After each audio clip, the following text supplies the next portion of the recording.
Yani kukaribishe katika ibada. Leo tulikuwa na ibada nzuri sana katika kanisa la Efata Mwenge hapa Mwenge. Leo tulikuwa tukimtukuza Mungu, tukimshangilia Mungu, tukimuinua Mungu. Kwa hiyo nikukaribishe sana katika ibada ya zone ambayo itafanyika siku ya Jumanne katika eneo la Tegeta B.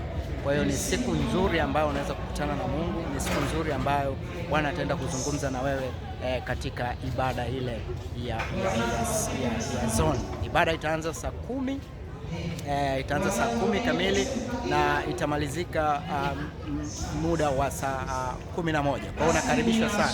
Bwana anaenda kutenda matendo makuu katika maisha yako. Tegemea kupokea, tegemea kufunguliwa, tegemea kupokea kile ambacho Bwana amekiandaa kwa ajili yako. Kwa hiyo nakukaribisha sana katika ibada hile na Bwana ataenda kuonekana. Hii zone iko chini ya kanisa la Efata Mwenge kwa nabii na mtume Josephat Elias Mwingila. Kwa hiyo usipange kukosa, ni siku ya kupokea baraka zako.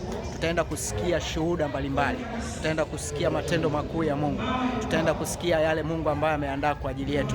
Kwa hiyo ni siku nzuri sana ya wewe ya kubarikiwa, kuinuliwa kiuchumi, kiafya na kila kitu. Mungu akubariki sana na nikukaribisha sana. Nataka kuwasiliana na mimi, unaweza ukanipigia kwa 0715 85 15 23 na Mungu atakubariki sana.